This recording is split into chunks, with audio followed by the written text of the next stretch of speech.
பிதாவாகிய தேவனாலும் ஆண்டவராகிய இயேசு கிறிஸ்துவினாலும் உங்கள் யாவருக்கும் கிருபையும் சமாதானம் உண்டாவதாக. சமாதானத்தின் தேவன் தாமே உங்களை முற்றிலும் பரிசுத்தமாக்குவாராக. உங்கள் ஆவி, ஆத்மா, சரீரம் முழுவதும் நம்முடைய கர்த்தராகிய இயேசு கிறிஸ்து வரும்பொழுது குற்றமற்றதாக இருக்கும்படியாக காக்கப்படுவதாக. பிரியமானவர்களே, இந்த நாளிலே கூட எப்பொழுதெல்லாம் எதை செய்ய வேண்டும் என்கிறதானே ஒரு சிறிய ஆலோசனையை நாம் கேட்போம்.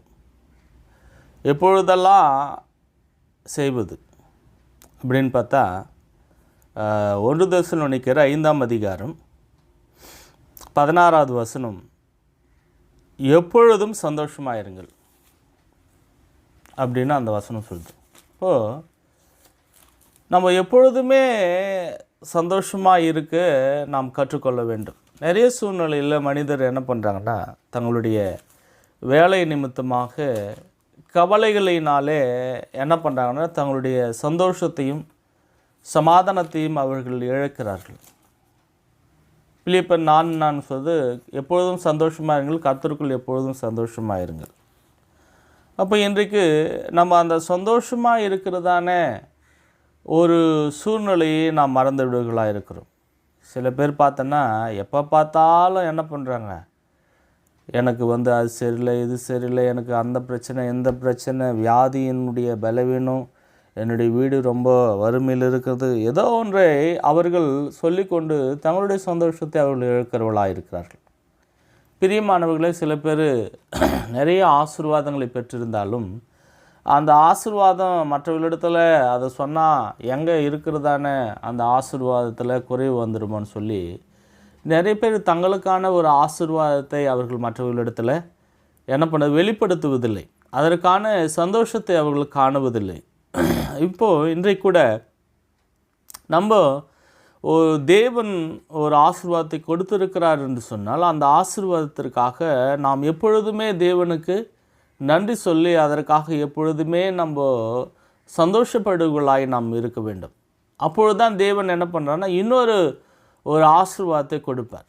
அப்போது நம்முடைய வாழ்க்கையில் தேவன் என்ன பண்ணுறாரு, எவ்வளவுதான் கஷ்டங்கள் பாடுகள் இருந்தாலும் நம்மை ஒரு சமாதானத்தின் வழியில் அவர் கொண்டு வருகிறார் என்று சொன்னால் அதற்காக நாம் சந்தோஷப்பட வேண்டும். தேவன் இந்த உலகத்தில் இந்த ஒரு நாளை என்ன பண்ணுறான்னு கொடுத்துருக்கிறார். இன்றைக்கு நான் காலையில் எழுந்து என்ன பண்ணுறேன், தேவனை துதித்து பாடுகிறேன்னு சொன்னால் இது ஒரு கிருபையாக கொடுத்த இந்த நாளுக்காக தேவனிடத்தில் நான் எந்த அளவுக்கு நான் சந்தோஷமாக இருக்க வேண்டும். உங்கள் உதடுகளின் கனியாகிய ஸ்தோத்திர பலியை நீங்கள் எப்பொழுதுமே எடுக்க வேண்டும் என்று வேதம் சொல்கிறது. அப்போது முதலாவது நம்ம எப்பொழுதுமே சந்தோஷமாக இருக்க வேண்டும். அந்த எப்பொழுதுமே சந்தோஷமாக இருக்கக்கூடியதான எண்ணங்களை உங்களுடைய மனதில் வைத்து கொள்ளுங்கள். அந்த சந்தோஷம் எப்போ வரும்னா, தேவன் நமக்கு செய்ததான நன்மைகளை நாம் நினைத்து பார்க்கும் பொழுது, தேவன் கடந்து வந்த பாதைகளில் எந்த அளவுக்கு தேவன் நமக்கு நன்றி செய்திருக்கிறார், நம்மை ஆசீர்வதித்திருக்கிறார், நம்மை மேன்மையாக அவர் வைத்திருக்கிறார். இந்த சூழ்நிலையிலும் எப்பேற்பட்டதான சூழ்நிலையிலும் தேவன் எனக்கு என்ன பண்ணுறாரு, ஒரு சமாதானத்தை கொடுத்திருக்கிறார் என்பதை குறித்து நாம் நினைத்து பார்க்கும் பொழுது எப்பொழுதுமே நம்ம சந்தோஷமாக இருக்க முடியும். ரெண்டாவது, இடைவிடாமல் நம்ம ஜெபம் பண்ணணும். இடைவிடாமல் நம்ம ஜெபிக்கிறவர்களாக இருக்க வேண்டும். ஜெபம் என்பது எப்பொழுதெல்லாம் பண்ணால்னா இங்கே சொல்லிச்சு வேதம், இடைவிடாமல் ஜெபம் பண்ணணும். இப்போ முதலாவது எப்பொழுதுமே நம்ம சந்தோஷமாக இருக்கணும். ரெண்டாவது எப்பொழுதுமே நம்ம ஜெபம் பண்ணணும். ஒரு பிரச்சனை வருது, ஒரு போராட்டம் வருதுன்னா நம்ம வெறுமனே போயிட்டு ஒரு இடம் இருந்தால் தான் நம்ம ஜெபம் பண்ண முடியும்னு கிடையாது. ஆன் த ஸ்பாட், அதாவது அந்த நேரத்தில் நீங்கள் போயிட்டு என்ன பண்ணுங்கன்னா, நம்ம தேவனை நோக்கி நம்ம பார்த்து கிறிஸ்து மூலமாக கேட்கும் பொழுது ஒரு நிமிட ஜெபம் கூட என்ன பண்ணுத நமக்கு பெரிய விடுதலை கொடுக்கிறது. ஆபத்து காலத்தில் என்னை நோக்கி கூப்பிடு, அப்பொழுது நான் விடுவிப்பேன் என்று வேதவசனம் சொல்லும் பொழுது நம்ம அந்த நேரத்தில் போயிட்டு நம்ம உட்காந்துன்னு ஒரு 4 ஹவர் 5 ஹவர் ஜெபிக்கணும்னு அவசியம் கிடையாது. ஆபத்து காலம், திடீர்னு ஒரு ஆபத்து வருது, பிரச்சனை வருதுன்னா அந்த நேரத்தில் தேவனை நோக்கி உண்மையாய் கூப்பிடும் பொழுது தேவன் நமக்கு என்ன பண்ண பதில் கொடுக்கிறவராக இருக்கிறார்.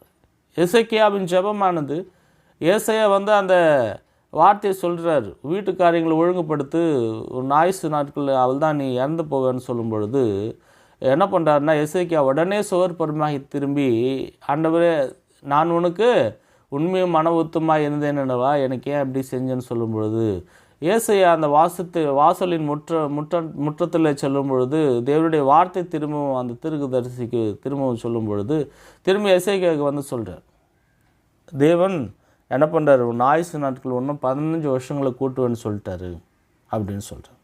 பிரியமானவர்களே, நம்முடைய ஜெபம் கூட ஒரு ஆழ்ந்த ஒரு கருத்துள்ளதாய், ஒரு வேதனை உள்ளதாய், ஒரு உருக்கம் உள்ளதாக நாம் கேட்கும் பொழுது எப்பொழுதுமே இடைவிடாமல் நம்ம என்ன பண்ணோம், அந்த ஜெபமானது நமக்கு பெரிய ஒரு விடுதலை கொடுக்கிறதா இருக்கிறது. அப்போது நம்முடைய ஜெபமானது என்ன பண்ணணும், இடைவிடாமல் அப்படின்னா இடைவிடாமல் தேவனை நினைக்கிறதான ஒரு ஜெபமாக, இடைவிடாமல் நம்முடைய காரியங்களுக்காக ஜெபிக்கிறதான ஒரு ஜெபமாக எப்பொழுதுமே இருக்க வேண்டும். ஏனென்று சொன்னால் கிறிஸ்துவ வாழ்க்கையானது அது ஒரு சுவாசம் போன்றது. அது இன்றைக்கி நான் ஜெபம் பண்ணிட்டேன், இதோட அடுத்த வாரம் தான் ஜெபம் பண்ணுவேன், இன்றைக்கி நான் ஞாயிற்றுக்கிழமை சர்ச்சுக்கு போய்ட்டு நான் அதோட அடுத்த வாரம் தான் போவேன், நடுவில் எந்த ஒரு ஜெபமும் நான் பண்ண தேவையில்லை, இந்த ஆசீர்வாதம் எனக்கு போதுன்னு சொல்லி நாம் நின்று விட்டோம் என்று சொன்னால் நம்முடைய ஆவிக்குரிய வாழ்க்கையில் ஆரோக்கிய குறைபாடானது அங்கே நேரிடும். நம்முடைய ஆத்மா தொய்யும் பொழுது, நம்முடைய ஆத்மா தொய்ந்து போகும்பொழுது நாம் ஆவிக்குரிய வாழ்க்கையில் பலவீனம் அடைந்து போய்விடும்.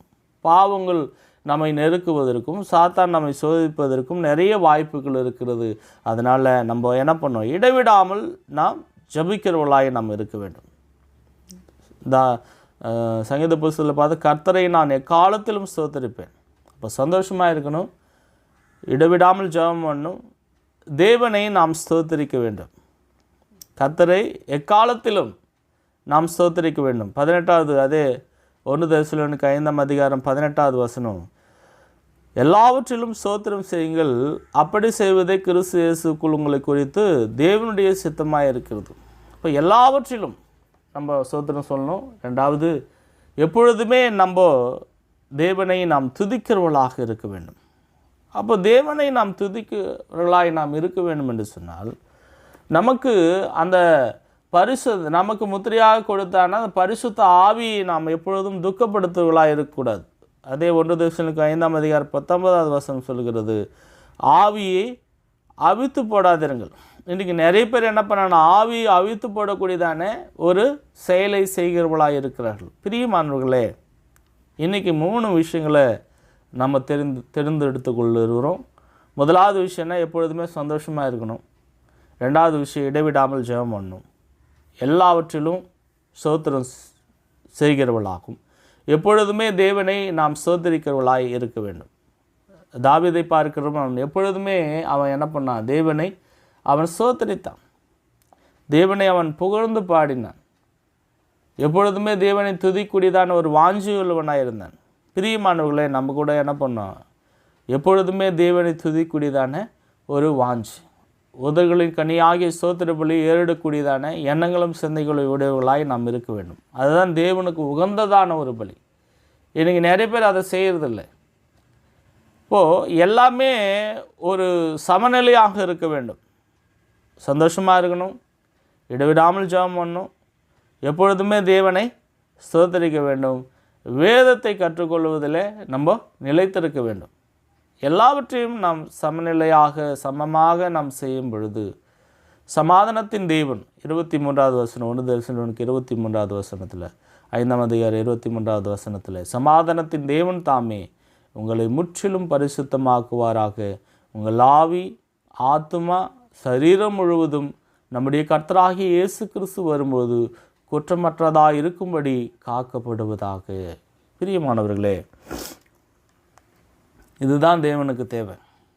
நம்முடைய ஆவி ஆத்மா சரீரம் முழுவதும் இயேசு கிறிஸ்து வரும்பொழுது குற்றமற்றதாய் காக்கும்படியாய் அது இருக்க வேண்டும் என்று சொன்னார்.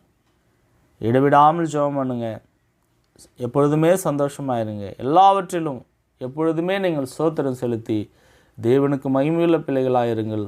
தேவன் தாமே இந்த நாளை ஆசீர்வதிப்பாராக.